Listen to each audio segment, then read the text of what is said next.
ਸਤਿ ਸ਼੍ਰੀ ਅਕਾਲ। ਤੁਸੀਂ ਜੁੜੇ ਹੋਏ ਹੋ ਪੰਜਾਬੀ ਡੀ USA ਦੇ ਨਾਲ ਤੇ ਮੈਂ ਹਾਂ ਪ੍ਰਵੀਨ ਸ਼ਰਮਾ ਲੈ ਕੇ ਹਾਜ਼ਰ ਹਾਂ ਪ੍ਰੋਗਰਾਮ ਖਬਰ ਤੇ ਨਜ਼ਰ। ਖਬਰ ਤੇ ਨਜ਼ਰ ਪ੍ਰੋਗਰਾਮ ਦੇ ਵਿੱਚ ਕਈ ਅਹਿਮ ਤੇ ਕਈ ਖਾਸ ਖਬਰਾਂ ਨੂੰ ਲੈ ਕੇ ਚਰਚਾ ਕਰਨ ਦੇ ਲਈ ਜੁੜ ਚੁੱਕੇ ਨੇ ਪੰਜਾਬ ਤੋਂ ਸੀਨੀਅਰ ਪੱਤਰਕਾਰ, ਉੱਘੇ ਲੇਖਕ ਅਤੇ ਸਰਗਰਮ ਸਮਾਜਿਕ ਕਾਰਕੁਨ ਦੀਪਕ ਸ਼ਰਮਾ ਚਨਾਰਥਲ ਜੀ। ਸ਼ਰਮੇ ਸਤਿ ਸ਼੍ਰੀ ਅਕਾਲ, ਸਵਾਗਤ ਹੈ ਜੀ। ਸਤਿ ਸ਼੍ਰੀ ਅਕਾਲ ਪ੍ਰਵੀਨ ਜੀ, ਸਾਰੇ ਦਰਸ਼ਕਾਂ ਨੂੰ ਸਰੋਤਿਆਂ ਨੂੰ ਪਿਆਰ ਭਰੀ ਸਤਿ ਸ਼੍ਰੀ ਅਕਾਲ। ਸਤਿ ਸ਼੍ਰੀ ਅਕਾਲ ਜੀ। ਪ੍ਰੋਗਰਾਮ ਦੇ ਵਿੱਚ ਅੱਗੇ ਵਧਣ ਤੋਂ ਪਹਿਲਾਂ ਧੰਨਵਾਦ ਕਰਦੇ ਚਲੀਏ ਸਪਾਂਸਰਸ ਦਾ ਜਿਹੜੇ ਜ਼ਰੀਆ ਬਣਦੇ ਨੇ ਇਹਨਾਂ ਪ੍ਰੋਗਰਾਮਾਂ ਨੂੰ ਤੁਹਾਡੇ ਤੱਕ ਪਹੁੰਚਾਉਣ ਦੇ ਲਈ। ਖਾਲਸਾ ਇੰਸ਼ੋਰੈਂਸ ਏਜੰਸੀ ਵਾਲੇ ਜਿਨ੍ਹਾਂ ਤੋਂ ਤੁਸੀਂ ਹਰ ਤਰੀਕੇ ਦੀ ਇੰਸ਼ੋਰੈਂਸ ਲੈ ਸਕਦੇ ਹੋ। ਇੰਸ਼ੋਰੈਂਸ ਬਾਰੇ ਪਤਾ ਕਰਨ ਦੇ ਲਈ ਇਹਨਾਂ ਦਾ ਨੰਬਰ ਹੈ 468 272 2500।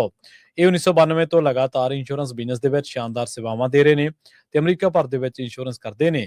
ਓਬਾਮਾ ਕੇਅਰ, ਮੈਡੀਕੇਅਰ ਜਾਂ ਫਿਰ ਕਵਰਡ ਕੈਲੀਫੋਰਨੀਆ ਬਾਬਤ ਪਾਲਿਸੀ ਕਰਵਾਉਣ ਦੇ ਲਈ, ਸਲਾਹ ਲੈਣ ਦੇ ਲਈ ਅੱਜ ਹੀ ਕਾਲ ਕਰੋ 468 272 2500 ਤੇ।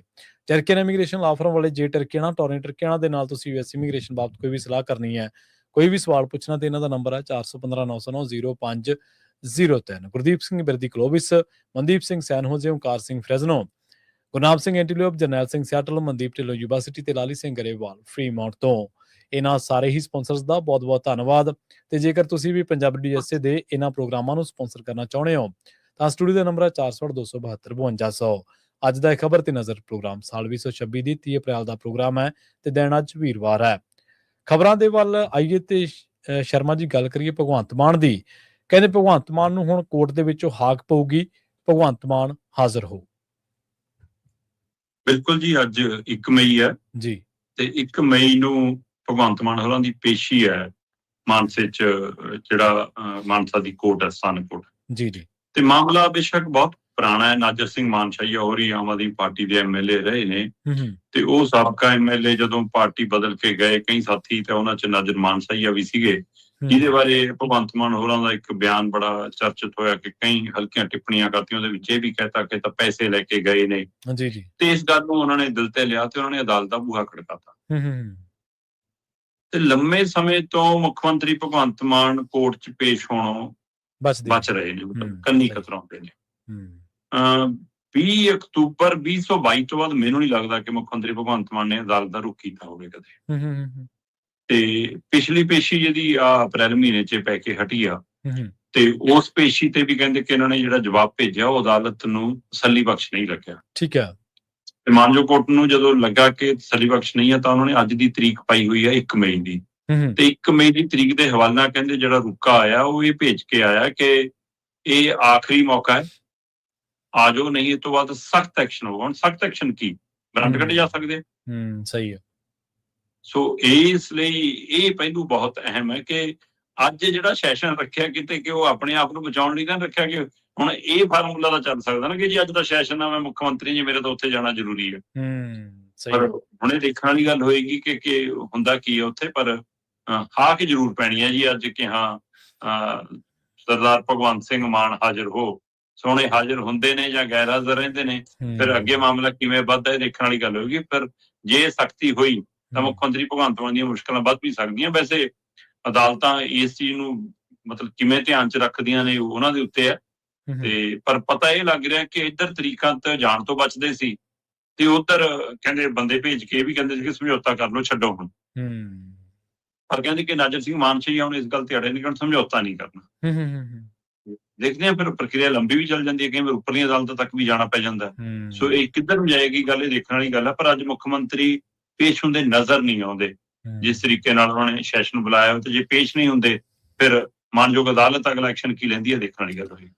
ਜੀ ਬਿਲਕੁਲ। ਅਜਿਹਾ ਪਹਿਲਾਂ ਵੀ ਇੱਕ ਮੁੱਖ ਮੰਤਰੀ ਦੇ ਨਾਲ ਵਾਪਰ ਚੁੱਕਿਆ, ਡਿਪਟੀ ਮੁੱਖ ਮੰਤਰੀ ਦੇ ਨਾਲ, ਸੁਖਬੀਰ ਸਿੰਘ ਬਾਦਲ ਉਹਨਾਂ ਦਾ ਨਾਂ। ਫਰੀਦਕੋਟ ਦੇ ਵਿੱਚ ਪੱਤਰਕਾਰ ਦੀ ਕੁੱਟਮਾਰ ਦਾ ਮਾਮਲਾ ਸੀ, ਉਹ ਵੀ ਇਸੇ ਤਰ੍ਹਾਂ ਬਚਦੇ ਰਹੇ। ਪਰ ਅਖੀਰ ਨੂੰ ਜਦੋਂ ਅਰਦਲੀ ਨੇ ਹਾਕ ਮਾਰੀ ਤਾਂ ਸੁਖਬੀਰ ਬਾਦਲ ਨੂੰ ਆਪਣੀ ਸਰਕਾਰ ਦੇ ਵਿੱਚ ਪੇਸ਼ ਹੋਣਾ ਪਿਆ ਸੀ। ਸ਼ਰਮਾ ਜੀ, ਕੋਈ ਵੀ ਬੰਦਾ ਜਿੱਡਾ ਮਰਜ਼ੀ ਵੱਡਾ ਹੋ ਜਾਵੇ। ਪਰਸੋਂ ਆਪਾਂ ਇਹਨਾਂ ਦੇ ਕਨਵੀਨਰ ਦੀ ਗੱਲ ਕਰ ਰਹੇ ਸੀ, ਅਰਵਿੰਦ ਕੇਜਰੀਵਾਲ ਦੀ, ਕਹਿੰਦੇ ਸੀ ਮੈਂ ਉਸ ਅਦਾਲਤ ਦੇ ਵਿੱਚ ਜਾਣਾ ਹੀ ਨਹੀਂਗਾ। ਤੁਸੀਂ ਕਾਨੂੰਨ ਤੋਂ ਉੱਪਰ ਨਹੀਂ ਹੈਗੇ, ਤੁਸੀਂ ਮੁੱਖ ਮੰਤਰੀ ਜ਼ਰੂਰ ਹੋ। ਸੋਸ਼ਲ ਮੀਡੀਆ ਤੇ ਕੇਜਰੀਵਾਲ ਦੀਆਂ ਲੋਕਾਂ ਨੇ ਕੱਢ ਕੇ ਪੁਰਾਣੀਆਂ ਵੀਡੀਓ ਸਾਂਝੀਆਂ ਕਰਤੀਆਂ। ਸੈਮੀਨਾਰਾਂ 'ਚ ਬੋਲ ਰਹੇ ਨੇ ਜੀ, ਦੇਖੋ ਜੀ ਇਹ ਜੱਜ ਬਦਲਾ ਦਿੰਦੇ ਨੇ, ਇਹ ਜੱਜਾਂ ਮੂਹਰੇ ਪੇਸ਼ ਹੋਣ ਤੋਂ ਡਰਦੇ ਨੇ, ਦੇਖੋ ਜੀ ਇਹ ਜੁਡੀਸ਼ੀਅਲ ਨੂੰ ਆਪਣੇ ਹਿਸਾਬ ਨਾਲ ਚਲਾਉਣਾ ਚਾਹੁੰਦੇ ਨੇ ਤੇ ਹੁਣ ਆਪਣੀ ਵਾਰ ਨੂੰ ਰੋਣ ਲੱਗ ਜਾਓ।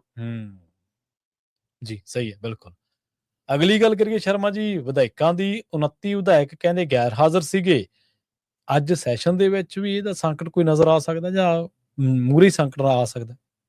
ਦੇਖੋ, ਪਹਿਲੀ ਗੱਲ ਤਾਂ ਇਹ ਗੱਲ ਬਹੁਤ ਅਹਿਮ ਹੈ ਹੂੰ ਕਿ ਆਮ ਆਦਮੀ ਪਾਰਟੀ ਇਹ ਜਚਾਉਣ ਦੀ, ਇਹ ਦਿਖਾਉਣ ਦੀ ਕੋਸ਼ਿਸ਼ ਬੜੇ ਜ਼ੋਰ ਸ਼ੋਰ ਨਾਲ ਕਰ ਰਹੀ ਆ ਹੂੰ ਕਿ ਵੀ ਸਾਡੇ ਤੇ ਰੱਤਾ ਵੀ ਅਸਰ ਨਹੀਂਗਾ, ਜਿਹੜੇ ਸਾਡੇ 7 ਰਾਜ ਸਭਾ ਮੈਂਬਰ ਚਲੇ ਗਏ ਜਾਂ 6 ਪੰਜਾਬ ਵਾਲੇ ਚਲੇ ਗਏ, ਪਰ ਹਫੜਾ ਦਫੜੀ ਅੰਦਰ ਮਤਲਬ ਬੁੜਕ ਕੇ ਉੱਠਦੇ ਨੇ, ਨੀਂਦ ਨਹੀਂ ਆ ਰਹੀ ਇਹਨਾਂ ਨੂੰ। ਇਹ ਹੋ ਕੀ ਗਿਆ?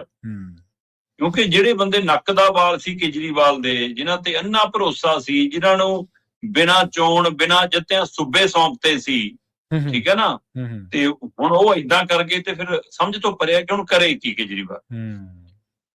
ਠੀਕ ਹੈ, ਜਦੋਂ ਤੁਸੀਂ ਤੋਰੇ ਤਾਂ ਉਹ ਹੁਣ ਅਗਲੇ ਤੁਰ ਗਏ ਤੇ ਫਿਰ ਐਂ ਹੁੰਦਾ।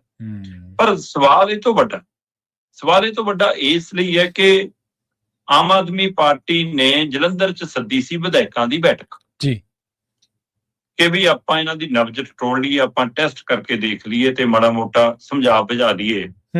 ਤੇ ਉਹਦੇ ਲਈ ਮੀਡੀਆ 'ਚ ਗੱਲ ਆ ਗਈ ਤੇ ਅਸੀਂ ਕੁਝ ਅਦਾਰਿਆਂ ਨੇ ਜਦੋਂ ਇਹਦੇ ਤੇ ਸਵਾਲ ਖੜੇ ਕੀਤੇ ਵੀ ਕਿ ਇਹ ਤਰੀਕਾਕਾਰ ਕੀ ਹੈ, ਫਿਰ ਕਹਿੰਦੇ ਨਾ ਜੀ ਅਸੀਂ ਤਾਂ ਵਲੰਟੀਅਰ ਬੁਲਾਏ ਨੇ ਜੀ, ਅਬਜ਼ਰਵਰ ਬੁਲਾਏ ਨੇ ਜੀ, ਹਲਕਾ ਇੰਚਾਰਜ ਬੁਲਾਏ ਨੇ ਜੀ, ਅਸੀਂ ਤਾਂ ਆਪਣੇ ਸਾਰੇ ਲੀਡਰ ਬੁਲਾਏ ਨੇ ਜੀ, ਅਸੀਂ ਤਾਂ ਬਸ ਵੈਸੇ ਮਿਲਣੀ ਰੱਖੀਏ ਤਾਂ ਰੂਟੀਨ 'ਚ ਸਾਡੀਆਂ ਚੱਲਦੀਆਂ ਰਹਿੰਦੀਆਂ।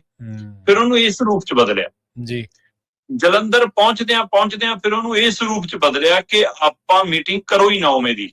ਠੀਕ ਹੈ ਜੀ, ਇਹ ਆਪਾਂ ਹਾਸੀਆਂ ਖੇਡੀਆਂ ਜਾਂ ਕਰਕੇ ਆ ਨੱਚਣਾ ਟੱਪਣਾ ਜਾਂ ਕਰਕੇ ਰੱਸਾ ਕੱਸੀ ਗੋਲ ਚੱਕਰਾ ਜਾਂ ਇਹ ਜਾਂ ਖੇਡਾਂ ਜਾਂ ਕਰਕੇ ਚੱਲ ਜਾਓ ਤਾਂ ਕਿ ਲੋਕਾਂ ਨੂੰ ਦੇਖੋ ਇਹ ਤਾਂ ਆਪਣੀਆਂ ਕਲੋਲਾਂ ਕਰਦੇ ਫਿਰਦੇ ਨੇ, ਇਹਨਾਂ ਨੂੰ ਕੀ ਫਰਕ ਪਿਆ ਕਿ ਐਂ ਸੁਨੇਹਾ ਜਾਵੇ। ਨਵੀਂ ਸਟ੍ਰੈਟਜੀ ਅਪਣਾਈ,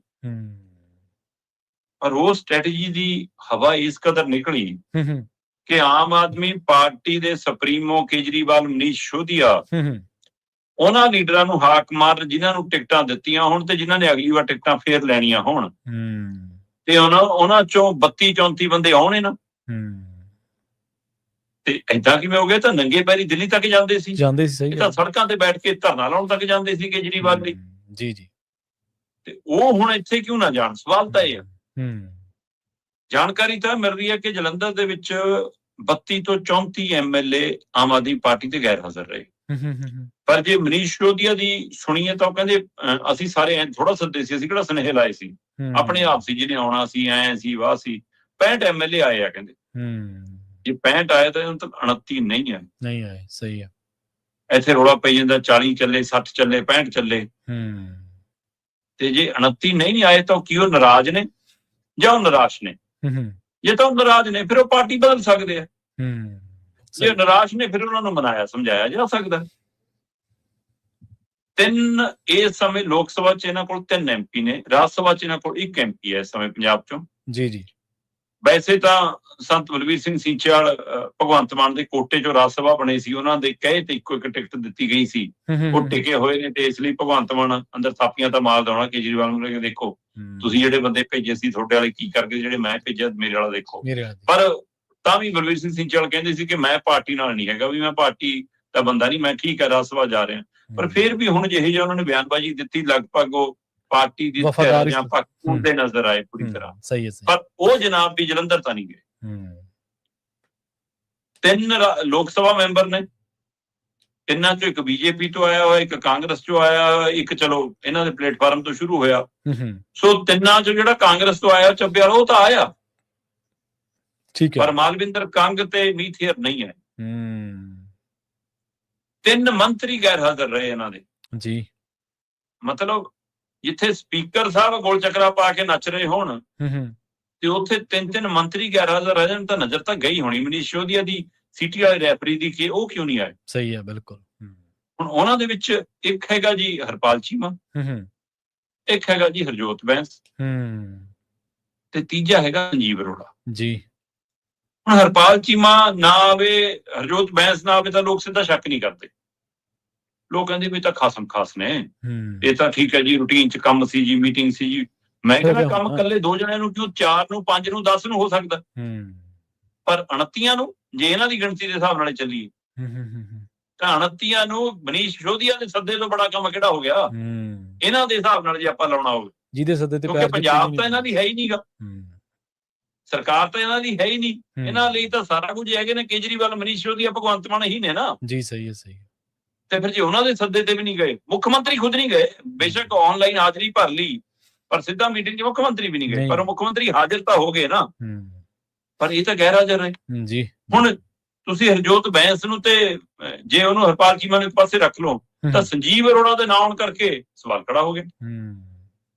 ਬਈ ਸੰਜੀਵ ਅਰੋੜਾ ਉਹ ਹੈ ਜਿਹਦੇ ਰੇਡ ਪਈ ਜੀ, ਜੇ ਅਸ਼ੋਕ ਮਿੱਤਲ ਦੇ ਪਈ ਤਾਂ ਸੰਜੀਵ ਅਰੋੜਾ ਦੇ ਵੀ ਪਈ ਹੈ ਬਿਲਕੁਲ। ਅਸ਼ੋਕ ਮਿੱਤਲ ਦੇ ਰੇਡ ਵਾਲਾ ਚਲਾ ਗਿਆ ਤਾਂ ਸੰਜੀਵ ਅਰੋੜਾ। ਇਹ ਪਿਛਲੇ ਕਈ ਦਿਨਾਂ ਦੇ ਰੌਲਾ ਪਾਉਂਦੇ ਨੇ ਕਿ ਰਜਿੰਦਰ ਗੁਪਤਾ ਮੁੜਿਆ ਆ। ਜੀ ਖੁਦ ਸੰਜੀਵ ਅਰੋੜਾ ਵੀ ਕਹਿ ਰਹੇ ਸੀ ਤੇ ਪਰ ਕੱਲ ਉਹਨਾਂ ਦੇ ਪ੍ਰਦੂਸ਼ਣ ਕੰਟਰੋਲ ਬੋਰਡ ਦੀ ਰੇਡ ਪੈ ਰਹੀ ਸੀ। ਇਹਦਾ ਮਤਲਬ ਨਹੀਂ ਮੁੜਿਆ ਅਗਲਾ, ਤੁਸੀਂ ਜ਼ੋਰ ਲਾ ਕੇ ਦੇਖ ਲਿਆ। ਸਹੀ ਹੈ। ਹੁਣ ਇਹ ਤਾਂ ਸਥਿਤੀ ਸਪਸ਼ਟ ਹੈ ਕਿ ਇੱਕ ਪਾਸੇ ਖੂਹ, ਦੂਏ ਪਾਸੇ ਖਾਈ, ਇੱਕ ਪਾਸੇ ਈਡੀ, ਦੂਏ ਪਾਸੇ ਪ੍ਰਦੂਸ਼ਣ ਕੰਟਰੋਲ ਬੋਰਡ, ਕਿ ਅਗਲਾ ਇੱਧਰ ਜਾਵੇ ਕਿ ਉੱਧਰ ਜਾਵੇ, ਹਿਸਾਬ ਤਾਂ ਬਣਿਆ ਹੋਇਆ। ਜੀ ਸਹੀ ਹੈ। ਸੋ ਤਿੰਨ ਇਹ ਨਹੀਂ ਆਏ ਤੇ 29 ਐਮਐਲਏ ਗੈਰ ਹਾਜ਼ਰ ਰਹੇ।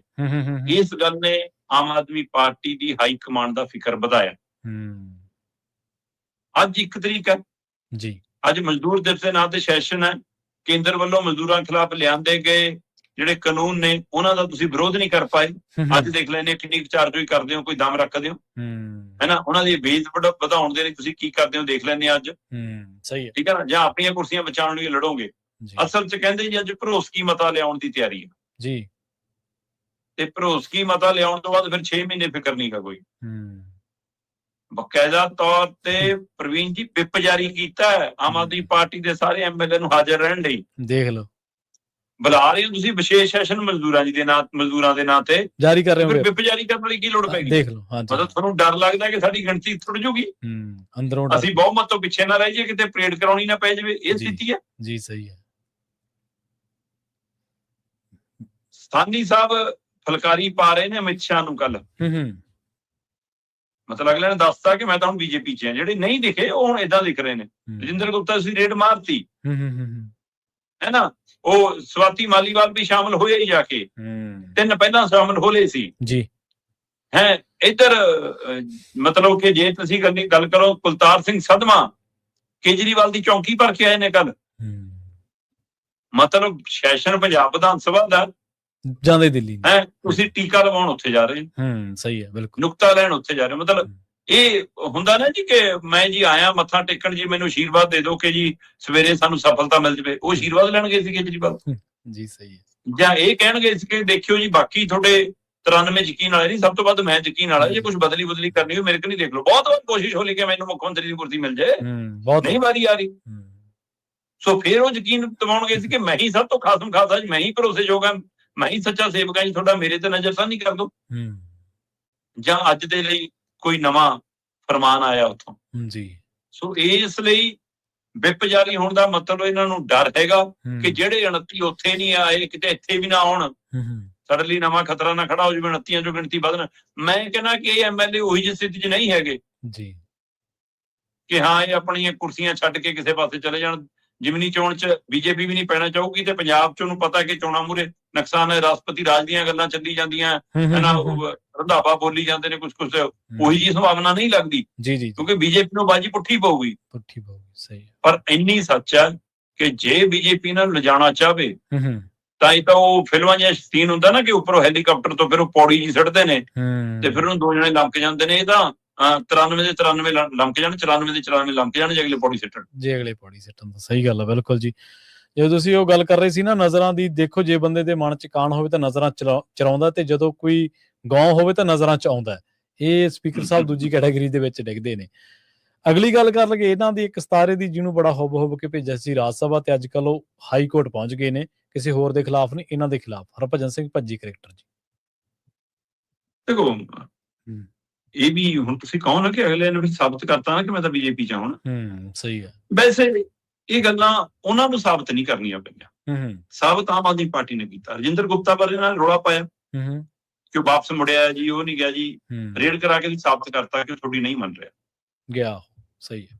ਘਰਾਂ ਤੇ ਗਦਾਰ ਲਿਖ ਕੇ ਤੁਸੀਂ ਆਪ ਸਾਬਤ ਕੀਤਾ ਕਿ ਉਹ ਸਾਡੇ ਨਹੀਂ ਰਹੇ, ਹੈ ਨਾ।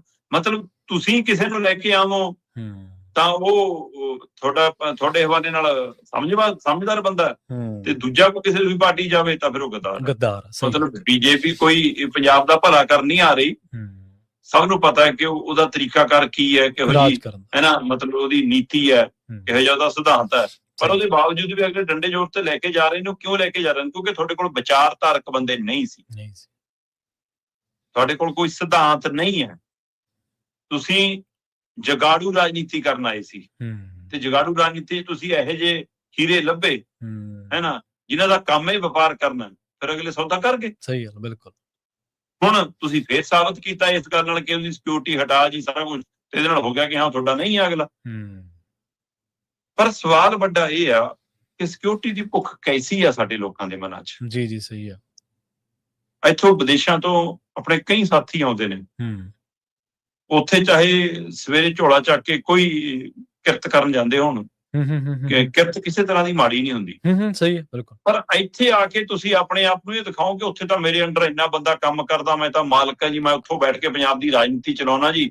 ਤੇ ਪਹਿਲਾਂ ਆਉਂਦੇ ਹੀ ਜੀ ਆਪਣੇ ਕਿਸੇ ਸਰਕਾਰੀ ਉੱਚ ਅਹੁਦੇ ਵਾਲੇ ਨੂੰ, ਕਿਸੇ ਸਰਕਾਰ 'ਚ ਹੱਥ ਪੈਂਦਾ, ਉਹਨੂੰ ਕਹਿ ਕੇ ਥਾਣੇ ਜਾਂਦੇ ਹੋ ਤੇ 2 ਬੰਦੇ ਸਿਕਿਉਰਿਟੀ ਵਾਲੇ ਨਾਲ ਲੈ ਕੇ ਪਿੰਡ ਜਾਂਦੇ ਹੋ। ਇਹ ਦਿਖਾਵਾ ਹੈ ਨਾ। ਤੇ ਉਹ ਉਦਾਹਰਨਾਂ ਦਿੰਦੇ ਹਾਂ ਅਸੀਂ ਬਾਹਰਲੇ ਮੁਲਕ ਦੀਆਂ ਕਿ ਉੱਥੇ ਤਾਂ ਹੈ ਨਹੀਂ ਜੀ। ਉਹੀ ਕੁਝ ਸਾਡੇ ਇੱਥੇ ਹੈ। ਰਾਜਨੀਤਿਕ ਲੋਕਾਂ ਨੂੰ ਤਾਂ ਲਾਲਸਾ ਸੀ ਸਿਕਿਉਰਿਟੀ ਦੀ, ਕਿ ਅਸੀਂ ਥਾਣੇ ਭੋਗਾਂ 'ਚ ਜਾਈਏ ਤਾਂ ਸਾਨੂੰ ਵੱਖਰੀ ਟ੍ਰੀਟਮੈਂਟ ਮਿਲੇ, ਨਹੀਂ ਤਾਂ ਭੀੜ 'ਚ ਰੁਲ ਜਾਂਦੇ ਜੇ ਸਿਕਿਉਰਿਟੀ ਨਾਲ ਨਾ ਹੋਵੇ। ਤੇ ਪਰ ਇਹੀ ਜੀ ਆਦਤ ਕਲਾਕਾਰਾਂ ਨੂੰ, ਸਿੰਗਰਾਂ ਨੂੰ, ਖਿਡਾਰੀਆਂ ਨੂੰ, ਨਾਮੀ ਸ਼ਖਸੀਅਤਾਂ ਨੂੰ, ਕਾਰੋਬਾਰੀਆਂ ਨੂੰ ਕਾਹਤੋਂ ਪੈਣ ਲੱਗ ਪਈ? ਸਹੀ ਹੈ। ਹਰਭਜਨ ਸਿੰਘ ਭੱਜੀ ਆਪਣੇ ਆਪ 'ਚ ਇੱਕ ਨਾਮ ਹੈ। ਹੁਣ ਹਾਕੀ ਦੇ ਕਪਤਾਨ ਪ੍ਰਗਟ ਸਿੰਘ ਅਕਾਲੀ ਦਲ ਵੱਲੋਂ ਚੇਅਰਮੈਨ ਰਹੇ ਹੋਣ, ਕਾਂਗਰਸ ਵੱਲੋਂ MLA ਬਣੇ ਹੋਣ, ਮੰਤਰੀ ਬਣੇ ਹੋਣ, ਪਰ ਭਾਰਤ ਦੀ ਹਾਕੀ ਟੀਮ ਦੇ ਕਪਤਾਨ ਤੋਂ ਵੱਡੇ ਨਹੀਂ ਹੋ ਸਕਦੇ। ਸਹੀ ਹੈ, ਬਿਲਕੁਲ। ਉਹਨਾਂ ਦੀ ਉਹ ਪਹਿਚਾਣ ਬਹੁਤ ਵੱਡੀ ਹੈ।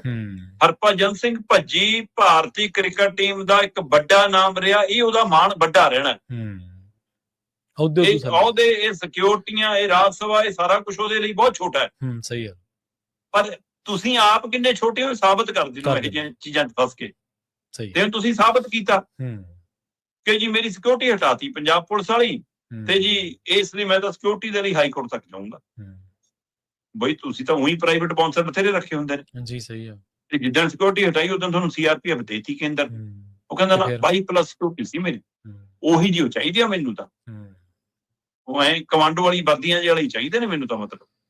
ਤੇ ਹੁਣ ਉਹ ਹਾਈ ਕੋਰਟ ਗਏ ਨੇ, ਹਾਈ ਕੋਰਟ ਨੇ ਅਗਲੀ ਸੁਣਵਾਈ 12 ਤਰੀਕ ਦੀ ਪਾਈ ਆ, ਤੇ ਪੰਜਾਬ ਸਰਕਾਰ ਤੋਂ ਜਵਾਬ ਤਲਬ ਕੀਤਾ। ਵੈਸੇ ਸਰਕਾਰਾਂ ਦਾ ਮੈਨੂੰ ਵੀ ਸਮਝ ਨਹੀਂ ਆਉਂਦਾ ਬਈ ਜੇ ਪੰਜਾਬ ਦੇ ਕੋਟੇ 'ਚੋਂ 7 ਰਾਜ ਸਭਾ ਮੈਂਬਰ ਨੇ, ਕੱਲ ਉਹ ਵੱਖੋ ਵੱਖ ਧਿਰਾਂ ਦੇ ਬਣ ਜਾਣ, ਪੰਜਾਬ 'ਚ 13 ਲੋਕ ਸਭਾ ਮੈਂਬਰ ਨੇ, ਵੱਖੋ ਵੱਖ ਧਿਰਾਂ ਦੇ ਬਣ ਜਾਣ, ਤਾਂ ਪੰਜਾਬ ਸਰਕਾਰ ਦੀ ਜ਼ਿੰਮੇਵਾਰੀ ਤਾਂ 13 ਲੋਕ ਸਭਾ ਮੈਂਬਰਾਂ ਦੀ ਸੁਰੱਖਿਆ ਲਈ ਹੈ ਨਾ। 7 ਰਾਜ ਸਭਾ ਮੈਂਬਰਾਂ ਦੇ ਲਈ ਆ, ਸਵਾਲ ਪਾਰਟੀ ਦਾ ਥੋੜਾ। ਮਤਲਬ ਤੁਹਾਡੇ ਨਾਲ ਤਾਂ ਉਹਨੂੰ ਖਤਰਾ ਹੈ, ਤੁਹਾਡੇ ਨਾਲ ਨਹੀਂ ਤਾਂ ਫਿਰ ਢੱਠੀ ਪੁੱਛ ਜਾਵੇ। ਸੋ ਦੋਏ ਧਿਰਾਂ ਕਿਤੇ ਨਾ ਕਿਤੇ ਆਪਣੇ ਆਪ ਦੇ ਵਿੱਚ ਗਲਤ ਟਰੈਕ ਤੇ ਨਜ਼ਰ ਆਉਂਦੀਆਂ ਨੇ। ਇੱਕ ਪਾਸੇ ਇੱਛਾ VIP ਪਣਾ ਦਿਖਾਉਣ ਦੀ, ਤੇ ਦੂਏ ਪਾਸੇ ਨਿੱਜ ਪ੍ਰਸਤੀ ਦੀ, ਨਿੱਜ ਪਾਲਣ ਦੀ। ਉਹਦੇ ਵਿੱਚੋਂ ਹੁਣ ਦੇਖਦੇ ਆ ਭੱਜੀ ਨੇ ਹਾਈ ਕੋਰਟ ਜਾ ਕੇ ਰੋਕੀ ਤਾਂ ਠੀਕ ਆ, ਅਦਾਲਤੀ ਪ੍ਰਕਿਰਿਆ, ਕਾਗਜ਼ੀ ਪ੍ਰਕਿਰਿਆ ਤਾਂ ਹੋ ਸਕਦਾ ਸਿਕਿਉਰਿਟੀ ਬਹਾਲ ਹੋ ਜਾਵੇ, ਮਿਲ ਜਾਵੇ, ਵੱਖਰਾ ਸਵਾਲ ਹੈ। ਪਰ ਇਹਦੇ ਵਿੱਚੋਂ ਵੱਡਾ ਨਹੀਂ ਹੋ ਰਿਹਾ ਕੋਈ ਵੀ ਤਾਂ। ਜੀ ਬਿਲਕੁਲ ਸਹੀ ਆ। ਹੁਣ ਤਾਂ ਜਿਹੜੇ ਮਾੜੇ ਮੋਟੇ ਚੇਲੇ ਚੱਲ ਰਹੇ ਜੀ, ਪਿੰਡ ਦੇ ਵਿੱਚ ਪੁੱਛਿਆ ਪੱਛਾ ਦੇਣ ਵਾਲਾ ਦਾ ਕੰਮ ਕਰਦੇ, ਇਹ ਸਿਕਿਉਰਿਟੀ ਲਈ ਫਿਰਦੇ ਜੀ। ਟੈਕਸ ਪੇਅਰਸ ਨੂੰ ਗੋਲੀਆਂ ਮਾਰ ਰਹੇ ਨੇ, ਫਰੋਤੀਆਂ ਮੰਗ ਰਹੇ ਨੇ ਬਦਮਾਸ਼, ਤੇ ਜਿਹੜੇ ਵਿਹਲੜ ਨੇ ਉਹ ਖਜ਼ਾਨੇ ਤੇ ਬੋਝ ਬਣੇ ਫਿਰਦੇ ਨੇ। ਇਹਨਾਂ ਦੀ ਕੀ ਦੇਣਾ? ਖਿਡਾਰੀ ਤੇ ਚਲੋ ਫਿਰ ਵੀ ਸਮਾਜ ਦੇ ਲਈ ਦੇਣਾ ਕੋਈ ਨਾ। ਭਗਵੰਤ ਮਾਨ ਉਹਨੇ ਤਾਂ ਇਹੀ ਕਹਿ ਕੇ ਆਏ ਸੀ ਨਾ ਕਿ ਅਸੀਂ VIP ਪਣਾ ਖਤਮ ਕਰਾਂਗੇ। ਠੀਕ ਹੈ ਨਾ। ਪੰਜਾਬ ਦੇ ਚੌਪਰ 'ਚ ਕੇਜਰੀਵਾਲ ਨੂੰ ਉਡਾਉਣੇ ਹੋ ਤੁਸੀਂ, ਉਹਨਾਂ ਨੂੰ ਇੱਥੇ ਗੱਡੀਆਂ, ਕੋਠੀਆਂ, ਸਿਕਿਉਰਿਟੀ ਸਾਰਾ ਕੁਝ ਦਿੱਤਾ ਵਾ ਦਿੱਲੀ ਦੇ ਲਾਣੇ ਬਾਣੇ ਨੂੰ, ਤੇ ਤੁਸੀਂ ਆਪ 32 42 ਕਾਰਾਂ ਲੈ ਕੇ ਘੁੰਮਦੇ ਹੋ, ਹੈ ਨਾ। ਘਰਾਂ ਦੇ ਬਾਹਰ ਵੀ ਸਿਕਿਉਰਿਟੀ, ਸਾਰਾ ਕੁਝ। ਉਹ ਪੁਲਿਸ ਥਾਣਿਆਂ 'ਚ ਲਾਓ ਨਾ। ਸਹੀ ਹੈ, ਬਿਲਕੁਲ। ਉਹ ਲਾਓ। ਪੰਜਾਬ ਦੇ ਵਿੱਚ ਜਿਹੜੀਆਂ ਲਗਾਤਾਰ ਘਟਨਾਵਾਂ ਵਾਪਰੀਆਂ ਰੁਕ ਕਿਉਂ ਨਹੀਂ ਰਹੀਆਂ? ਉੱਥੇ ਲਈ ਤੁਹਾਡੀ ਕੋਈ ਨਜ਼ਰਸਾਨੀ ਨਹੀਂ। ਨਾ ਉੱਥੇ ਲਈ ਨਹੀਂ। ਉਹ VIP ਪਣਾ, ਜਿੱਥੇ ਲੋੜ ਹੈ ਸਿਕਿਉਰਿਟੀ ਉੱਥੇ ਦੇ ਦਿਓ। ਉਹ ਘਟਨਾਵਾਂ ਕਿਉਂ ਵਾਪਰੀਆਂ ਉਹਨਾਂ ਦੀ ਅਜੇ ਤੱਕ ਕੋਈ ਤੁਹਾਡੇ ਕੋਲ ਪਤਾ ਨਹੀਂ, ਚਾਹੇ ਮੂਸੇ ਵਾਲਾ, ਚਾਹੇ ਅੰਬੀਆ, ਚਾਹੇ ਕਿੰਨੀ ਘਟਨਾਵਾਂ ਵਾਪਰੀਆਂ। ਬਿਲਕੁਲ ਸਹੀ। ਜੀ ਜੀ। ਅਗਲੀ ਗੱਲ ਕਰੀਏ ਬੇਅਦਬੀ ਰੋਕੂ ਕਾਨੂੰਨ ਦੀ ਜੀ। ਇਹਨੂੰ ਈਸਾਈ ਭਾਈਚਾਰੇ ਨੇ ਚੈਲੰਜ ਕਰਤਾ ਜੀ।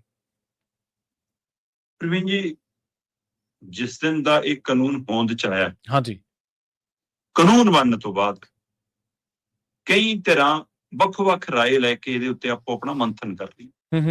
ਸਹੀ ਹੈ। ਦੇਖੋ, ਜਦੋਂ ਇਹ ਬੇਅਦਬੀ ਕਾਨੂੰਨ ਦਾ ਸੋਧ ਵਾਲਾ ਮਾਮਲਾ ਸਾਹਮਣੇ ਆਇਆ ਸੀ ਤਾਂ ਸਪਸ਼ਟ ਸੀਗਾ ਕਿ 2008 ਵਾਲੇ ਕਾਨੂੰਨ ਦੇ ਵਿੱਚ ਸੋਧ ਕਰਨ ਜਾ ਰਹੇ ਨੇ। ਤੇ 2008 ਵਾਲਾ ਕਾਨੂੰਨ ਜਗਤ ਸ੍ਰੀ ਗੁਰੂ ਗ੍ਰੰਥ ਸਾਹਿਬ ਸਤਕਾਰ ਸੋਧ ਬਿੱਲ ਹੈ ਨਾ, ਉਹਨੂੰ ਲਿਆ ਕੇ ਇਹਨਾਂ ਨੇ ਮਤਲਬ 2026 ਦਾ ਐਕਟ ਬਣਾਇਆ। ਜੀ। ਹੁਣ ਤਾਂ ਸਪਸ਼ਟ ਸੀਗਾ ਕਿ ਸ਼੍ਰੀ ਗੁਰੂ ਗ੍ਰੰਥ ਸਾਹਿਬ ਦੇ ਨਾਲ ਸੰਬੰਧਿਤ ਹੈ ਇਹ। ਸੋ ਉਸ ਦੇ ਲਈ ਸ਼੍ਰੋਮਣੀ ਕਮੇਟੀ ਨੇ ਬਹੁਤ ਕਿਹਾ ਜੀ ਸਾਨੂੰ ਖਰੜਾ ਦਿਖਾ ਦਿਓ, ਉਹਨਾਂ ਨੇ ਉਹਨਾਂ ਨੂੰ ਖਰੜਾ ਵੀ ਨਹੀਂ ਦਿਖਾਇਆ।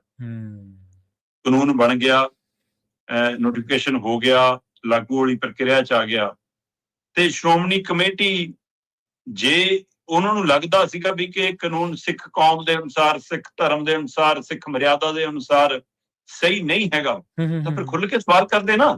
ਜੀ ਸਹੀ ਹੈ। ਫਿਰ ਦਵੀ ਜੀ ਬਾਅਦ ਚ ਮੈਂ ਸਵਾਗਤ ਵੀ ਕਰਦਾ ਜੀ, ਵੈਸੇ ਵਿਚਾਰ ਲੈਣਾ ਚਾਹੀਦਾ ਜੀ, ਧਾਮੀ ਜੀ ਐਂ ਜੀ ਕਹਿ ਕੇ ਸਰ ਗਏ, ਕਿਉਂਕਿ ਤੁਹਾਨੂੰ ਕੌਮ ਦਾ ਸਿਧਾਂਤ ਦਾ ਨਹੀਂ ਚਿੰਤਾ, ਤੁਹਾਨੂੰ ਸੁਖਬੀਰ ਬਾਦਲ ਦੀ ਵੋਟ ਤੇ ਅਸਰ ਕਿੰਨਾ ਪੈਣਾ ਇਹਦੀ ਚਿੰਤਾ। ਸਹੀ ਹੈ। ਜਾਂ ਤਾਂ ਤੁਸੀਂ ਠੋਕ ਕੇ ਕਹੋ ਕਿ ਅਜਿਹੇ ਕਾਨੂੰਨ ਦੀ ਲੋੜ ਸੀ ਵੀ ਕਿ ਘਟਨਾਵਾਂ ਵਾਪਰਦੀਆਂ ਰਹਿੰਦੀਆਂ ਨੇ ਤੇ ਉਹ ਰੁਕਦੀਆਂ ਨਹੀਂ, ਇਸ ਲਈ ਇਹ ਸਖਤ ਸਜ਼ਾ ਦੇ ਨਾਲ ਬੇਦਬੇ ਰੁਕ ਜਾਣਗੀਆਂ। ਜਾਂ ਕਹੋ ਕਿ ਜੀ ਇਹ ਤਾਂ ਕੱਲ ਨੂੰ ਸਾਡੀ ਦਾੜੀ ਪੱਟਣਗੇ ਜੀ, ਇਹ ਤਾਂ ਘਰਾਂ 'ਚ ਕਿਸੇ ਨੂੰ ਵੀ ਪੁਲਿਸ ਜਾਂਚ ਕਰ ਲਿਆ ਕਰੂਗੀ, ਇਹਦੇ ਨਾਲ ਤਾਂ ਧੱਕਾ ਵੀ ਹੋ ਸਕਦਾ ਜੀ, ਵਧੀਕੀ ਵੀ ਹੋ ਸਕਦੀ ਹੈ ਜੀ, ਸਰਕਾਰੀ ਹੱਥ ਚਲਾ ਕੇ ਕੋਈ ਤਰੀਕਾ ਤਾਂ ਸਪਸ਼ਟ ਅਪਣਾਓ ਨਾ। ਸਹੀ ਹੈ। ਤੁਸੀਂ ਤਾਂ ਉਹ ਤੋਂ ਲਾਂਭੇ ਹੋਗੇ ਤੇ ਆਪੇ ਫਿਰ ਜਥੇਦਾਰ ਗਿਆਨੀ ਕੁਲਦੀਪ ਸਿੰਘ ਗੜਗੱਜ ਨੂੰ ਕਹਿੰਦੇ ਚੋਬਾ ਮਾਰੀ ਗਏ ਕਿ ਬੁਲਾਓ ਜੀ ਮੀਟਿੰਗ, ਤੁਸੀਂ ਬੁਲਾਓ ਜੀ ਕੁਛ। ਜੀ ਜੀ। ਹੁਣ ਜਥੇਦਾਰ ਗਿਆਨੀ ਕੁਲਦੀਪ ਸਿੰਘ ਗੜਗੱਜ ਹੋਰਾਂ ਨੇ ਮੀਟਿੰਗ ਬੁਲਾ ਲਈ ਜੀ। ਠੀਕ ਹੈ। ਹੁਣ ਇੱਕ ਪਾਸੇ ਤਾਂ ਪੰਥਕ ਧਿਰ ਜਿਹੜੀ ਇਸ ਬੇਅਦਬੀ ਰੋਕੋ ਕਾਨੂੰਨ ਦੇ ਹਵਾਲੇ ਨਾਲ ਮੁੜ ਮੰਥਨ ਕਰਨ ਜਾ ਰਹੀ ਹੈ। ਹੁਣ ਉਹਦੇ ਵਿੱਚੋਂ ਕੀ ਮੰਥਨ ਚੋਂ ਇਹ ਕਹੇਗੀ ਕਿ ਬਿਲਕੁਲ ਸਾਨੂੰ ਮਨਜ਼ੂਰ ਹੈ ਜੀ, ਜਾਂ ਉਹ ਕਹੇਗੀ ਬਿਲਕੁਲ ਅਸੀਂ ਖਾਰਜ ਕਰਦੇ ਹਾਂ ਜੀ, ਜਾਂ ਉਹ ਕਹਿਣਗੇ ਕਿ ਨਾ ਅਸੀਂ ਖਾਰਜ ਕਰਦੇ ਹਾਂ ਨਾ ਮਨਜ਼ੂਰ ਕਰਦੇ ਹਾਂ, ਸਾਡੇ ਆਹ ਨੁਕਤੇ ਨੇ ਜੀ, ਇਹਦੀ ਤਸੱਲੀ ਕਰਾ ਦਿਓ ਜਾਂ ਇਹਦੀ ਸੋਧ ਕਰ ਦਿਓ, ਫਿਰ ਸੈਟਿੰਗ ਕੀ ਆਊਗਾ ਉਹ ਮੀਟਿੰਗ 'ਚ ਦੇਖਣ ਵਾਲੀ ਗੱਲ ਆ। ਸੋ ਇੱਕ ਪਾਸੇ ਤਾਂ ਪੰਥਕ ਧਿਰ ਵਾਲੀ ਲਾਈਨ ਹੋ ਗਈ ਜੀ, ਦੂਸਰੇ ਪਾਸੇ ਸਮਾਜਿਕ ਤਾਣਾ ਬਾਣਾ, ਉਹਦੇ ਵਿੱਚੋਂ ਇੱਕ ਵਿਅਕਤੀ ਚਲਾ ਗਿਆ ਸਿਮਰਨਜੀਤ ਸਿੰਘ ਨਾਂ ਦਾ ਜਲੰਧਰ ਤੋਂ, ਉਹਨੇ ਪਟੀਸ਼ਨ ਪਾਤੀ। ਹੁਣ ਉਸ ਪਟੀਸ਼ਨ ਦੇ ਸਾਹਮਣੇ ਆ ਕੇ ਖੜੇ ਹੋ ਗਏ ਐਡਵੋਕੇਟ ਜਨਰਲ ਸਾਹਿਬ, ਕਹਿੰਦੇ ਜੀ ਇਹ ਬੰਦਾ ਤਾਂ ਜੀ ਨਗੂਣਾ ਹੈ ਜੀ, ਇਹ ਤਾਂ ਪਾਉਣ ਦਾ ਹੱਕ ਹੀ ਨਹੀਂ ਰੱਖਦਾ ਜੀ, ਇਹ ਤਾਂ 30 ਦਿਨ ਇਹੋ ਜਿਹੀਆਂ ਪਟੀਸ਼ਨਾਂ ਪਾਉਂਦਾ ਰਹਿੰਦਾ ਜੀ, ਇਹਦਾ ਤਾਂ ਲਾਇਸੈਂਸ ਰੱਦ ਹੈ ਜੀ, ਇਹ ਤਾਂ ਜੀ ਆਹ ਚੈੱਕ ਕਰੋ ਜੀ, ਇਹਨੇ ਆਹ ਲੁਕੋਇਆ ਜੀ ਉਹ ਲੁਕੋਇਆ। ਇਹ ਕੋਈ ਲੌਜਿਕ ਹੈ? ਹੁਣ ਮਸਲਾ ਤਾਂ ਹੈਗਾ ਕਿ ਉਸ ਬਿੱਲ ਦੇ ਹਵਾਲੇ ਨਾਲ ਜਿਹੜਾ ਕਾਨੂੰਨ ਬਣਿਆ ਉਹਦੇ ਲਈ ਉਹਨੇ ਜਿਹੜਾ ਸਵਾਲ ਕੀਤਾ ਅਦਾਲਤ 'ਚ ਉਹਦੇ ਪਰ ਚਰਚਾ ਹੋਵੇ, ਪਰ ਜੀ ਇਹ ਵੀ ਕੋਈ ਫਾਰਮੂਲਾ ਮੈਂ ਕਹਿਣਾ ਤਾਂ ਉਹਦੇ ਤਹਿਤ ਉਹਨੂੰ ਤੋਂ ਜਵਾਬ ਮੰਗ ਲਿਆ ਤੇ ਉਹ ਕਹਿੰਦਾ ਜੀ ਮੈਂ ਤੁਹਾਨੂੰ ਸਾਰਾ ਹਲਫਨਾਮਾ ਦੇ ਦੂੰਗਾ। ਉਹਨੂੰ ਸਮਾਂ ਮਿਲ ਗਿਆ, ਸੁਣਵਾਈ ਅਸਲੀ ਚੱਲਣੀ ਹੈ ਜਿਹੜੀ ਉਹਦੀ ਪਟੀਸ਼ਨ ਹੈ, ਪਰ ਐਡਵੋਕੇਟ ਜਨਰਲ ਕਹਿੰਦੇ ਉਹ ਪਟੀਸ਼ਨ ਖਾਰਜ ਹੋਵੇ। ਜੇ ਉਹ ਪਟੀਸ਼ਨ ਖਾਰਜ ਹੋਣ ਦੀ ਗੱਲ ਹੁੰਦੀ ਹੈ ਕਿ ਹੋਰ ਵਕੀਲ ਆ ਜਾਊਗਾ ਕੋਈ ਜੀ, ਕਿ ਅਜਿਹੀ ਸਥਿਤੀ ਲੱਗੀ ਕਿ ਇਹ ਖਾਰਜ ਹੋ ਰਿਹਾ, ਇਸ ਲਈ ਸਾਈ ਭਾਈਚਾਰਾ ਸਾਹਮਣੇ ਆ ਗਿਆ ਕਿ ਇਹਨਾਂ ਸਾਰਿਆਂ ਦੇ ਪਿੱਛੇ ਕੋਈ ਰਾਜਨੀਤਿਕ ਜਮਾਤ, ਰਾਜਨੀਤਿਕ ਧਿਰ ਵੀ ਕੰਮ ਕਰ ਰਹੀ ਹੈ ਜੀ। ਤੇ ਜੇ ਅੱਜ ਇਸਾਈ ਭਾਈਚਾਰਾ ਹੈ, ਕੱਲ ਨੂੰ ਹਿੰਦੂ ਭਾਈਚਾਰਾ, ਪਰਸੋਂ ਨੂੰ ਮੁਸਲਮਾਨ ਭਾਈਚਾਰਾ, ਉਹ ਵੀ ਆ ਜਾਣਗੇ, ਕਿਉਂਕਿ ਇਸਾਈ ਭਾਈਚਾਰਾ ਇਸ ਨੁਕਤੇ ਤੇ ਆਇਆ ਕਿ ਜੀ ਇਹ ਤਾਂ ਇਕੱਲੇ ਸਿੱਖ ਧਰਮ ਦੇ ਹਵਾਲੇ ਨਾਲ, ਸ਼੍ਰੀ ਗੁਰੂ ਗ੍ਰੰਥ ਸਾਹਿਬ ਦੇ ਹਵਾਲੇ ਨਾਲ ਬਾਕੀ ਧਰਮਾਂ ਦੇ ਗ੍ਰੰਥਾਂ ਦੀ ਜਾਂ ਬਾਕੀ ਧਰਮਾਂ ਦੀ ਰੱਖਿਆ ਕਰਨ ਦੇ ਮਾਮਲੇ 'ਚ ਸਰਕਾਰ ਦੀ ਜ਼ਿੰਮੇਵਾਰੀ ਨਹੀਂ, ਇਹ ਧਰਮ ਨਿਰਪੱਖ ਹੈ। ਫਿਰ ਉਹ ਕਹਿੰਦੇ ਜੀ ਸ਼ਾਂਤੀ ਭੰਗ ਕਰਨ ਦੀ ਸਜ਼ਾ ਤੁਸੀਂ ਮਤਲਬ ਕਿ ਕਤਲ ਦੀ ਸਜ਼ਾ ਦੇ ਬਰਾਬਰ ਕਿਵੇਂ ਰੱਖ ਸਕਦੇ ਹੋ, ਇਹ ਨਹੀਂ ਜੀ। ਸੋ 3-4 ਨੁਕਤੇ ਉਹਨਾਂ ਨੇ ਅਜਿਹੇ ਲਿਆ ਕੇ ਜੀ ਇਹ ਪਟੀਸ਼ਨ ਪਾਤੀ। ਹੁਣ ਕੀ ਇਹ ਇਸਾਈ ਭਾਈਚਾਰੇ ਨੇ ਆਪਣੇ ਧਰਮ ਦੇ ਹਵਾਲੇ ਨਾਲ, ਸਰਬ ਧਰਮ ਦੇ ਹਵਾਲੇ ਨਾਲ ਇਹ ਪਟੀਸ਼ਨ ਪਾਈ ਹੈ ਕਿ ਜਾਂ ਇਹ ਰਾਜਨੀਤਿਕ ਸੋਚ ਨਾਲ ਪਾਈ ਹੈ, ਇਹ ਵੀ ਸਵਾਲ ਹੈ। ਸੋ ਦੱਸਣ ਵਾਲੇ ਤਾਂ ਇਹ ਵੀ ਦੱਸਦੇ ਨੇ ਕਿ ਅਜੇ 2-3 ਧਿਰਾਂ ਹੋਰ ਤਿਆਰ ਨੇ, ਪਟੀਸ਼ਨਾਂ ਹੋਰ ਆਉਣਗੀਆਂ। ਸੋ ਹੁਣ ਜਿੱਦਾਂ ਹੀ ਇਹ ਮਾਮਲਾ ਪਟੀਸ਼ਨ ਰੂਪ 'ਚ ਆਉਂਦਾ ਜਾਊਗਾ ਤਾਂ ਚਰਚਾ 'ਚ ਵੀ ਰਹੂਗਾ, ਤੇ ਜੇ ਚਰਚਾ 'ਚ ਰਹੂਗਾ ਤਾਂ ਆਮ ਆਦਮੀ ਪਾਰਟੀ ਜਾ ਕੇ ਪਿੰਡਾਂ 'ਚ ਕਹਿਣ ਜੋਗੀ ਹੈ ਕਿ ਅਸੀਂ ਤਾਂ ਬਣਾ ਕੇ ਆ ਗਏ ਜੀ। ਸਹੀ ਹੈ।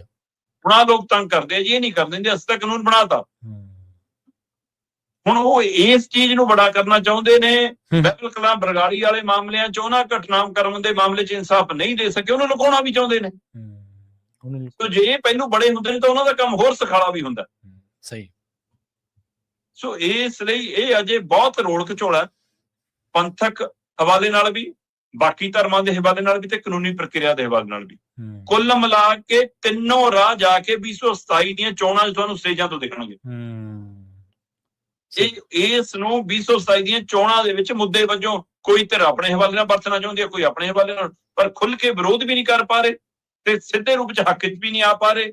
ਉਹਦੇ ਕਾਰਨ ਸਰਕਾਰੀ ਧਿਰ ਨੂੰ, ਸੱਤਾਧਾਰੀ ਧਿਰ ਨੂੰ ਲੱਗਦਾ ਕਿ ਆਪਾਂ ਇਹਦੇ ਵਿੱਚ ਕੁਝ ਇਹਦਾ ਚੱਕ ਲਾਂਗੇ। ਸੋ ਕਿਹਦਾ ਫਾਇਦਾ, ਕਿਹਦਾ ਨੁਕਸਾਨ, ਪਰ ਕੌਮ ਦਾ, ਸਮਾਜ ਦਾ, ਪੰਜਾਬ ਦਾ ਭਲਾ ਕਿਵੇਂ ਹੋਊਗਾ, ਇਸ ਸਵਾਲ ਜੂ ਦਾ ਤੀ ਨਹੀਂ। ਸਰਕਾਰ ਦਾ ਕੰਮ ਕੀ ਇਹੀ ਹੁੰਦਾ ਵੀ ਅਸੀਂ ਤਾਂ ਭਾਈ ਆਪਦੇ ਕੰਨਿਓ ਸੁਰਖਰੂ ਹੋ ਜਾਓ, ਸਮਾਜ ਦਾ ਭਾਵੇਂ ਉਹਦੇ 'ਚ ਕੁਛ ਮਰਜ਼ੀ ਹੋ ਜਾਏ, ਸਮਾਜ ਦੀਆਂ ਤਾਂ ਤੁਸੀਂ ਸ਼ੰਕਾਵਾਂ ਵੀ ਨਹੀਂ ਨਿਵਰਤ ਕਰ ਸਕਦੇ, ਹੋਰ ਤਾਂ ਚਲੋ ਕਰਨਾ ਹੀ ਕੀ ਹੈ। ਇਹ ਤਾਂ ਵੰਡ ਦਾ ਖਤਰਾ, ਮਤਲਬ ਬਾਕੀ ਧਰਮਾਂ ਨਾਲ ਛੱਡੋ, ਸਿੱਖ ਭਾਈਚਾਰੇ ਦੇ ਅੰਦਰ ਦੁਵਿਧਾ ਵਾਲੇ ਸਵਾਲ ਕਿੰਨੇ ਖੜੇ ਹੋ, ਤੁਸੀਂ ਉਹਦੇ ਵਿੱਚ ਬਖਰੇਵੇਂ ਵਾਲਾ ਰਾਹ ਪੈਦਾ ਕਰਤਾ।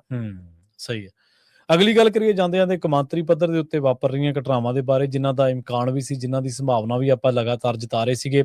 ਕੱਚਾ ਤੇਲ ਸ਼ਰਮਾ ਜੀ ਕਹਿੰਦੇ $126 ਪ੍ਰਤੀ ਬੈਰਲ ਤੋਂ ਪਾਰ ਹੋ ਚੁੱਕਿਆ ਜੀ। ਪ੍ਰਵੀਨ ਜੀ, ਸਾਡੇ ਕੱਲ ਕੁਝ ਫਲਾਈਟਸ ਰੁਕੀਆਂ, ਜੀ ਆਪਾਂ ਜ਼ਿਕਰ ਕਰ ਰਹੇ ਸੀਗੇ ਹਾਂਜੀ ਕੱਲ ਹਾਂਜੀ ਹਾਦਸਾ ਬਿਲਕੁਲ ਸੀਗਾ। ਨਾਲ ਕੱਲ ਕੁਝ ਫਲਾਈਟਸ, ਲੋਕਲ ਫਲਾਈਟਸ ਰੱਦ ਹੋਈਆਂ ਵੱਡੀ ਗਿਣਤੀ ਦੇ ਵਿੱਚ। ਹਾਂਜੀ ਬੇਸ਼ੱਕ ਉਹ 'ਚ ਬਹਾਨੇ ਕੁਝ ਹੋਰ ਘੜੇਗੇ, ਪਰ ਇਹਦਾ ਹੀ ਹੱਕ ਮੰਨਿਆ ਜਾ ਰਿਹਾ ਕਿ ਉਹਨਾਂ ਨੂੰ ਲੱਗਦਾ ਸਾਡੀ ਪੜਾਈ ਜਿਹੜੀ ਸੀਗੀ, ਅਸੀਂ ਕਮਾਈ ਖਾਂਦੇ ਸੀ, ਉਹਦੇ ਅਸਰ ਪੈ ਰਿਹਾ। ਸਹੀ ਹੈ। ਹੁਣ ਕੱਚੇ ਤੇਲ ਦੀਆਂ ਕੀਮਤਾਂ ਕੱਲ ਇੱਕ ਵਾਰ $125 ਤੋਂ ਉੱਪਰ $126 ਦੇ ਤੱਕ ਗਈਆਂ। ਜੀ ਬੇਸ਼ੱਕ ਉਹ ਕੁਝ ਪਲਾਂ ਲਈ ਗਈਆਂ, ਫਿਰ ਥੱਲੇ ਆਈਆਂ, ਪਰ ਇਹ ਅਸਰ ਇਹਦਾ ਮਤਲਬ ਸਪਸ਼ਟ ਰੂਪ ਸਾਹਮਣੇ ਹੈ ਕਿ ਕਿਸ ਕਦਰ ਸਾਡੇ ਤੇ ਮਾਰ ਪੈ ਰਹੀ ਹੈ। ਹੁਣ ਇਸ ਨੂੰ ਲੈ ਕੇ ਕੰਪਨੀਆਂ ਚੀਕ ਰਹੀਆਂ। ਜੀ ਮਤਲਬ ਮੈਂ ਜੇ ਤੇਲ ਕੰਪਨੀਆਂ ਦੀ ਗੱਲ ਕਰਾਂ, ਕੱਚੇ ਤੇਲ ਦੀਆਂ ਕੀਮਤ ਦੇ ਮਾਮਲੇ 'ਚ ਤਾਂ ਕੋਵਿਡ ਦੇ ਦਿਨਾਂ 'ਚ 2025-26 ਦੇ ਵਿੱਚ ਹਰ ਰੋਜ਼ 116 ਕਰੋੜ ਰੁਪਇਆ ਮੁਨਾਫਾ ਕਮਾਇਆ। ਤੁਸੀਂ ਇੱਥੋਂ ਅੰਦਾਜ਼ਾ ਲਾ ਲਓ, ਮਤਲਬ ਇਹਨਾਂ ਕੰਪਨੀਆਂ ਨੇ। ਜੀ ਤੇ ਹੁਣ ਜੇ ਗੱਲ ਕਰੀਏ ਤਾਂ ਹੁਣ ਮਾੜਾ ਜਿਹਾ ਵੀ ਜਦੋਂ ਫਿਕਰ ਆਉਂਦਾ ਤਾਂ ਲੋਕਾਂ ਦੇ ਬੋਝ ਪੈ ਜਾਵੇ ਜੀ, ਕੀਮਤ ਵਧਾ ਲਓ ਜੀ ਉਹਦੀ, ਫਿਰ ਉਸ ਪਾਸੇ ਨੂੰ ਜਾਂਦੀ ਹੈ। ਇੱਧਰ ਜੰਗ ਵਾਲੀ ਸਥਿਤੀ ਤਨਾਲੀ ਬਣਦੀ ਜਾ ਰਹੀ ਹੈ। ਕਹਿੰਦੇ ਜੀ ਕਿ ਡਾਇਰੈਕਟ ਗੱਲ ਕਰਨ ਦੀ ਪ੍ਰਕਿਰਿਆ ਆ ਗਈ ਹੈ, ਉਹ ਚੰਗੀ ਸੰਭਾਵਨਾ ਵੀ ਜੇ ਸਿੱਧੀ ਗੱਲ ਹੋ ਜਾਵੇ। ਕਹਿੰਦੇ ਵਿਚੋਲੇ ਨੂੰ ਪਰੇ ਕੀਤਾ ਜਾ ਰਿਹਾ ਪਾਕਿਸਤਾਨ ਨੂੰ ਕਿ ਈਰਾਨ ਤੇ ਅਮਰੀਕਾ ਸਿੱਧੀ ਗੱਲ ਕਰ ਲੂਗਾ। ਤੇ ਪਰ ਈਰਾਨ ਨਾਲ ਇਹ ਵੀ ਕਹਿ ਰਿਹਾ ਕਿ ਅਸੀਂ ਹੋਰਮੁਰਜ਼ ਬਿਨਾਂ ਸ਼ਰਤੋਂ ਵੀ ਖੋਲਣ ਨੂੰ ਤਿਆਰ ਆ, ਪਰ ਪਹਿਲਾਂ ਤੁਸੀਂ ਇੱਥੋਂ ਪਰੇ ਹੋਵੋ। ਤੇ ਪਰ ਪਰਮਾਣੂ ਤੇ ਮਿਜ਼ਾਈਲ ਸਮਰੱਥਾ ਅਸੀਂ ਆਪਣੀ ਜਾਰੀ ਰੱਖਾਂਗੇ, ਉਹਦੇ ਤੇ ਅਸੀਂ ਉਹ ਗੱਲ ਨਹੀਂ ਕਰਾਂਗੇ। ਪ੍ਰੋਗਰਾਮ ਜਾਰੀ ਪਹਿਲਾਂ ਤਾਂ ਇਹ ਸੀਗਾ ਕਿ ਤੀਏ ਨੁਕਤੇ ਤੇ ਗੱਲ ਕਰਾਂਗੇ ਕਿ ਪਹਿਲਾਂ ਆਪਾਂ ਇਹ ਗਾਰੰਟੀ ਕਰੋ ਕਿ ਹਮਲਾ ਨਹੀਂ ਹੋਊਗਾ, ਦੂਆ ਗਾਰੰਟੀ ਕਰੋ ਹੋਰਮੁਰਜ਼ ਖੋਲਦੇ ਆ, ਫਿਰ ਜਦੋਂ ਇਹ ਦੋ ਸਥਿਤੀਆਂ ਹੋ ਗਈਆਂ, ਫਿਰ ਤੀਜੀ ਆਪਾਂ ਪਰਮਾਣੂ ਤੇ ਉਹਦੇ ਤੇ ਸਾਰੇ ਤੇ ਗੱਲ ਕਰਾਂਗੇ। ਪਰ ਹੁਣ ਈਰਾਨ ਨੇ ਸਪਸ਼ਟ ਰੂਪ 'ਚ ਮੁਸਤਫਾ ਨੇ ਕਹਿਤਾ ਕਿ ਅਸੀਂ ਕਿਸੇ ਤੇ ਵੀ ਗੱਲ ਨਹੀਂ ਕਰਨੀ। ਸੋ ਇਸ ਚੀਜ਼ ਨੇ ਈਰਾਨ ਦੇ ਸੁਪਰੀਮ ਆਗੂ ਦਾ ਲਿਖਤੀ ਬਿਆਨ ਹੈ, ਜਿਹੜਾ ਉੱਥੋਂ ਦੇ ਸਰਕਾਰੀ ਟੈਲੀਵਿਜ਼ਨ ਤੇ ਨਸ਼ਰ ਕੀਤਾ ਗਿਆ, ਜਿਹਨੇ ਇਸ ਤਰੀਕਾਕਾਰ ਨਾਲ ਸਾਹਮਣੇ ਸਪਸ਼ਟਤਾ ਲਿਆ ਦਿੱਤੀ ਹੈ। ਸੋ ਇਸ ਲਈ ਇਹ ਚਿੰਤਾ, ਇਹਦਾ ਮਤਲਬ ਫਿਰ ਉਧਰ ਨੂੰ ਵੱਧਦੀ ਦਿਖ ਰਹੀ ਹੈ ਕਿ ਕਿਤੇ ਅਸੀਂ ਮੁੜ ਕੇ ਜੰਗ ਵਾਲੀ ਸਥਿਤੀ ਵੱਲ ਨੂੰ ਤਾਂ ਨਹੀਂ ਵੱਜਾਂਗੇ, ਕਿਉਂਕਿ ਉਹ ਟਰੰਪ ਦੀਆਂ ਕੱਲ ਦੀਆਂ ਫੋਟੋਆਂ, ਉਹ ਹਥਿਆਰ ਜਾ ਲੈ ਕੇ ਜੀ ਤੂਫਾਨ ਆਉਣ ਵਾਲਾ ਹੈ ਜੀ, ਇਹ ਹੈ, ਉਹਨੇ ਚਿੰਤਾ ਵਧਾਈ ਹੋਈ ਹੈ। ਸੋ ਪਰ ਹੁਣ ਵਿਚੋਲਗੀ ਤੋਂ ਪਾਕਿਸਤਾਨ ਬਾਹਰ ਹੋ ਗਿਆ, ਕੀ ਕਿਸੇ ਹੋਰ ਨੂੰ ਵਿਚੋਲਾ ਬਣਾਉਣਗੇ ਕਿ ਸਿੱਧੀ ਗੱਲਬਾਤ ਰਾਹੀਂ ਦੋਈ ਤਰ੍ਹਾਂ ਕਹਿੰਦੇ ਫੋਨ ਤੇ ਗੱਲ ਕਰ ਰਹੀਆਂ ਨੇ। ਸੋ ਇਹ ਸਿੱਧੀ ਗੱਲਬਾਤ ਤੋਂ ਬਾਅਦ ਇੱਕ ਉਮੀਦ ਜ਼ਰੂਰ ਜਾਗੀ ਹੈ ਕਿ ਸ਼ਾਇਦ ਗੱਲ ਨੇੜੇ ਲੱਗ ਜਾਵੇ, ਸਪਸ਼ਟ ਹੋ ਜਾਵੇ। ਪਰ ਈਰਾਨ ਦਾ ਜਿਹੜਾ ਰੁਖ ਹੈ, ਕੀ ਉਸ ਰੁਖ ਦੇ ਉੱਤੇ ਅਮਰੀਕਾ ਮੰਨਣ ਲਈ ਜਾਂ ਟਰੰਪ ਮੰਨਣ ਲਈ ਤਿਆਰ ਹੋਏਗਾ? ਕਿਉਂਕਿ ਟਰੰਪ ਦੇ ਲਈ ਲਗਾਤਾਰ ਚੁਣੌਤੀਆਂ ਆਪਣੇ ਮੁਲਕ 'ਚ ਵੱਧ ਰਹੀਆਂ। ਕੱਲ ਮੈਂ ਦੇਖ ਰਿਹਾ ਸੀਗਾ ਕਿ $25 ਅਰਬ ਤੱਕ ਦਾ ਖਰਚੇ ਦਾ ਹਿਸਾਬ ਸ਼ਾਇਦ ਸਾਹਮਣੇ ਰਹਿੰਦਾ ਕਿ ਇੰਨਾ ਖਰਚਾ ਅਸੀਂ ਹੁਣ ਤੱਕ ਕਰ ਚੁੱਕੇ ਹਾਂ। ਸੋ ਉਹਦੇ ਨਾਲ ਵੀ ਫਿਰ ਅਮਰੀਕਾ ਦੀ ਜਨਤਾ ਨੇ ਸੋਚਣਾ ਨਾ ਕਿ ਇਹ ਸਾਡਾ ਹੱਕ ਨਹੀਂ ਖਤਮ ਕੀਤਾ, ਇਹੀ ਕੰਮ ਪਹਿਲਾਂ ਅਮਰੀਕਾ ਤੇ ਲੱਗਣਾ ਸੀਗਾ। ਸੋ ਇਸ ਲਈ ਉਹ ਲੋਕਾਂ ਜਿਹੜਾ ਰੋਸਾ ਪਨਪ ਰਿਹਾ, ਉਹਨੂੰ ਦੇਖਦੇ ਹਾਂ ਕਿ ਟਰੰਪ ਪਿੱਛੇ ਪੈਰ ਖਿੱਚੇਗਾ। ਇਹ ਵੀ ਦੇਖਣ ਵਾਲੀ ਗੱਲ। ਸਥਿਤੀ ਅਜੇ ਤਣਾਅ ਵਾਲੀ ਵੀ ਹੈ, ਪਰ ਥੋੜੀ ਅੱਗੇ ਵੱਧਦੀ ਵੀ ਦਿਖਦੀ ਹੈ ਕਿ ਸੁਖਾਵੇਂ ਪਾਸੇ ਨੂੰ ਸ਼ਾਇਦ ਜਾਵੇਗਾ। ਪਰ ਦੁਨੀਆ ਦੇ ਵਿੱਚ ਤੇ ਅਮਰੀਕਾ ਦੇ ਵਿੱਚ ਇਹ ਵੀ ਚਰਚਾ ਚੱਲੀ ਹੈ ਨਾ ਸ਼ਰਮਾ ਜੀ, ਨਾਲੋਂ ਨਾਲ ਕਿ ਨੈਗੋਸ਼ੀਏਸ਼ਨਸ ਦੇ ਵਿੱਚ ਪਹਿਲਾਂ ਜਿਹੜਾ ਈਰਾਨ ਹਰ ਗੱਲ ਨੂੰ ਹਾਮੀ ਭਰ ਰਿਹਾ ਸੀਗਾ, ਉਹ ਹੁਣ ਆਪਣੀਆਂ ਸ਼ਰਤਾਂ ਤੇ ਅੜਨ ਲੱਗ ਪਿਆ। ਇਹਦਾ ਮਤਲਬ ਹੈ ਕਿ ਉਹਨਾਂ ਨੂੰ ਮਹਿਸੂਸ ਹੋ ਰਿਹਾ ਕਿ ਲੋਕ ਸਾਡੇ ਨਾਲ ਨੇ, ਜਾਂ ਅਮਰੀਕਾ ਦਾ ਜੋ ਪੋਜੀਸ਼ਨ ਹੈ ਜਾਂ ਅਮਰੀਕਾ ਦਾ ਜੋ ਸਟੈਂਸ ਹੈ ਵੀ ਉਹ ਡਗਮਗਾ ਰਿਹਾ। ਤਾਂ ਇਹਦਾ ਮਤਲਬ ਨੈਗੋਸ਼ੀਏਸ਼ਨ ਦੇ ਵਿੱਚ ਜੋ ਉੱਪਰ ਆਉਂਦੇ ਨੇ ਤਾਂ ਕੱਲ ਨੂੰ ਸੰਭਾਵਨਾ ਇਹ ਵੀ ਹੈ ਵੀ ਆਪਣੇ ਮੁਤਾਬਕ ਉਹ ਸ਼ਰਤਾਂ ਦੇ ਤਹਿਤ ਜਿਹੜੀ ਡੀਲ ਆ ਉਹ ਸਾਈਨ ਕਰ ਰਹੇ ਜਾਂ ਕਿਸੇ ਸਮਝੌਤੇ ਤੇ ਪਹੁੰਚ ਜਾਣ। ਬਿਲਕੁਲ ਜੀ। ਸੋ ਇਹਨਾਂ ਖਾਸ ਖਬਰਾਂ ਦੇ ਖਾਸ ਪ੍ਰੋਗਰਾਮ ਨੂੰ ਆਪਾਂ ਇੱਥੇ ਸਮਾਪਤ ਕਰਾਂਗੇ। ਸ਼ਰਮਾ ਜੀ, ਤੁਹਾਡਾ ਸਾਰਿਆਂ ਦਾ ਬਹੁਤ ਧੰਨਵਾਦ। ਸ਼ਰਮਾ ਜੀ, ਬਹੁਤ ਧੰਨਵਾਦ ਜੀ ਇਹਨਾਂ ਖਾਸ ਖਬਰਾਂ ਦੇ ਖਾਸ ਜਾਣਕਾਰੀਆਂ ਦੇ ਲਈ ਜੀ। ਸਤਿ ਸ਼੍ਰੀ ਅਕਾਲ ਜੀ। ਸੋ ਬਹੁਤ ਧੰਨਵਾਦ ਸਾਰੇ ਸਰੋਤਿਆਂ ਦਾ। ਪੰਜਾਬੀ USA ਦੇ ਖਾਸ ਪ੍ਰੋਗਰਾਮ ਖਬਰ ਤੇ ਨਜ਼ਰ ਦੇ ਵਿੱਚੋਂ ਆਪਾਂ ਕੁਝ ਖਾਸ ਖਬਰਾਂ ਨੂੰ ਕਲਿੱਪਸ ਦੇ ਜ਼ਰੀਏ ਤੁਹਾਡੇ ਨਾਲ ਸੋਸ਼ਲ ਮੀਡੀਆ ਦੇ ਜਿਹੜੇ ਪਲੇਟਫਾਰਮਸ ਨੇ, ਮੰਚ ਨੇ, ਉਹਨਾਂ ਤੇ ਸਾਂਝਾ ਕਰਦੇ ਹਾਂ। ਤੁਸੀਂ ਉੱਥੇ ਵੀ ਜ਼ਰੂਰ ਜੁੜੋ। ਪੰਜਾਬੀ USA ਦਾ, ਪੰਜਾਬੀ TV USA ਦਾ Facebook page, YouTube channel like ਕਰੋ, ਉਹਨੂੰ ਸਬਸਕ੍ਰਾਈਬ ਕਰੋ, ਤਾਂ ਜੋ ਜਿਹੜੀਆਂ ਖਾਸ ਖਬਰਾਂ ਨੇ, ਜਿਹੜੀਆਂ ਅਹਿਮ ਖਬਰਾਂ ਹੁੰਦੀਆਂ ਨੇ, ਕਲਿੱਪਸ ਦੇ ਰੂਪ ਦੇ ਵਿੱਚ ਤੁਹਾਡੀ ਮੋਬਾਈਲ ਸਕਰੀਨ ਤੱਕ ਤੁਹਾਡੇ ਤੱਕ ਅੱਪੜ ਜਾਣ। ਬਹੁਤ ਧੰਨਵਾਦ। ਸਤਿ ਸ਼੍ਰੀ ਅਕਾਲ।